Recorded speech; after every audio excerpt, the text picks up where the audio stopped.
Part 6. Anjin Ketsujo Sho. On the firm establishment of peace of mind. What are the four modes of birth in the Pure Land? There are four modes of birth in the Pure Land. 1. Birth with right mindfulness. This is what is referred to in the Amida Sutta as one instantaneously attains birth while dwelling in an unperverted state of mind. 2. Birth in a frantic state of mind.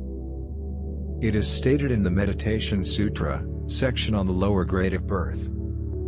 He who has done 10 evil acts, or broken precepts, or committed 5 deadly sins, will be in a frantic state of mind, at the time of death, grasping at the air, perspiring white sweat, and seeing the fierce fire of hell, manifesting before his eyes.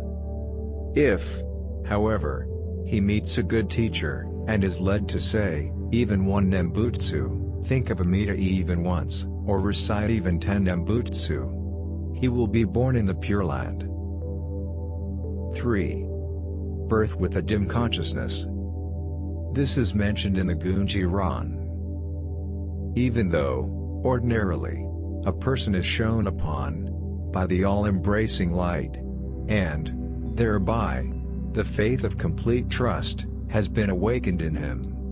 Since he still has a body of birth and death, his consciousness may become dim at the time of death, owing to some karmic causes in the past. Even if it does, there is no doubt that his birth in the Pure Land will be brought about by the other power wisdom of the Buddha. It is just as the moonlight ceaselessly shines upon us, even when we are sleeping. Since the all-embracing light continuously shines upon us, even if we lapse into a dim state of consciousness, we shall still attain birth in the Pure Land by the power of the light. Those who are ignorant of the law of causality will question, why doesn't the Buddha, with his power, keep aspirants from lapsing into a dim state of consciousness? Or, in a dim state of consciousness, one will not attain birth. They have these doubts because they are not well versed in the Holy Scriptures, and are confused about the law of causality, and, thus, entertain doubts about the Buddha's inconceivable wisdom. 4. Birth with the mere thought of the Buddha. This is mentioned in the Hakukyo. It is stated in it that one will attain birth, even if one does not say the Nembutsu, but only thinks of the Buddha in one's mind. The four modes of birth were distinguished by the Shonin of Kurodani. Ordinary people of the world, being unclear about the four modes of birth, think that if one does not say the Nembutsu, or lapses into a dim state of consciousness at the time of death, one will not be born, but that if one says the name, one's birth is certain. This may sound reasonable, but it is a thoughtless view. It is stated in the Shugoku Kaikyo that 500 sons of a rich merchant recited the Buddha's name at their death, but failed to attain birth. Thus, those who recite the name but lack a trusting faith will be reborn in the human or heavenly realm, not in the Pure Land. All the four kinds of aspirants attain birth if a trusting faith has been awakened in them. In Vasubandhu's discourse on the birth, it is said, I take refuge in the Tathagata of light, unhindered throughout the 10 quarters. A profound teaching may be understood through a simple parable.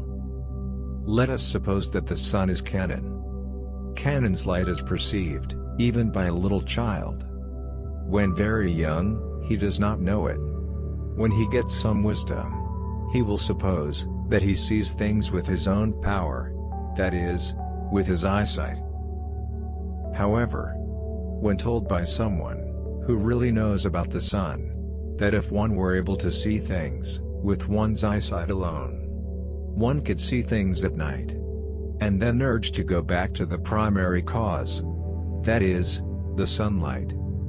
He follows this instruction, and becomes convinced of the working of the sunlight. Similarly, the belief in one's eyesight will be replaced by the belief in Kanon's light. This is also the case when we have a trusting faith in Amida. Our life is Amida's life, even while we are unaware of it. We do not know this while our wisdom is not yet developed. When we get some wisdom and learn to depend on our own power, we think that this is our life. Then, hearing a good teacher's instruction that we should go back to Amida's life, which is the root of our life, we accept it and take refuge in the Buddha of immeasurable life, with a belief that our life is the immeasurable life. Taking refuge in him, in this way, is explained as having right mindfulness. One who has submitted oneself to Amida, and thus attained right mindfulness, will be born, even if one afterwards loses consciousness, owing to some heavy karmic bonds. It is explained in the Gunji Ran that one will attain birth, even in a dim state of consciousness, because, when shown upon by the all-embracing light, being in a dim state of consciousness will cease, and one will attain birth, with a heart of great joy.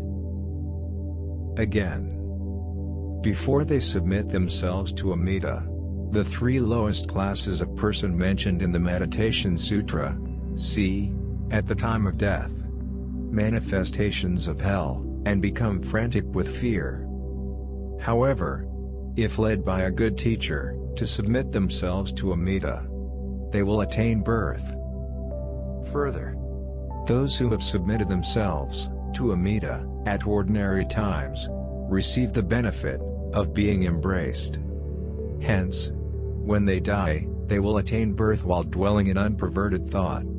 This is called birth with right mindfulness.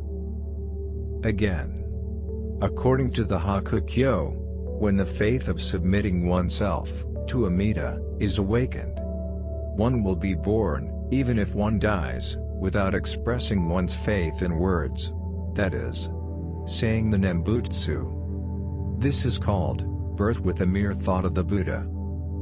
Whatever the case may be, when the inconceivable other power faith is firmly established, there should not be any doubt about birth in the Pure Land.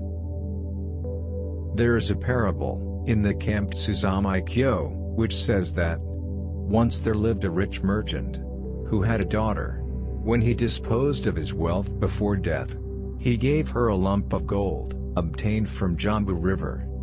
She wrapped it in a filthy cloth and hid it in the mud. The king sent his retainers to take it, but, unable to find it, even though they walked on it, they returned home. Later, the daughter recovered it, and engaged in business with it, and then became even richer than her father. This is what the parable means. The king is one's mind king. The treasures are various good acts. Retainers are the 6 bandits. Being robbed of various goods by the 6 bandits means that one has no chance of attaining emancipation. To recover the gold from the mud, and become so rich that there was nothing she could not do with her wealth, means that, when one attains firm faith, through the Nembutsu Samadhi, one very quickly attains birth in the land of peace and bliss. To wrap the gold in a filthy cloth and hide it in the mud means that ordinary people who are defiled and evil in the period of the 5 defilements are the primary object of salvation. Again, when fire is brought to a piece of firewood, the fire does not leave it until it is burned out. The firewood is the practitioner's heart. The fire is Amida's light, which embraces and does not forsake. When one is illumined and protected by Amida's spiritual light, one will see that the Buddha's mind is not separate from one's own, and that one's mind is not separate from the Buddha's. This state of unity is called Namu Amida Butsu. Here concludes our listening of Anjin Ketsujo Sho. Firmly establishing the marvelous peace of mind, that comes with our entrusting faith, Shinran, in Amida Buddha's primal vow. We know that our birth in the land of peace and bliss is absolutely guaranteed. May all our Dharma friends, who have read along with us, benefited from listening to this wonderful tract and entrust themselves, single-heartedly to Amida's primal vow. The Buddha's infinite merits and virtues are bestowed equally to all beings. May all accept Amida's gift of Shinran and obtain birth in his land of peace and bliss.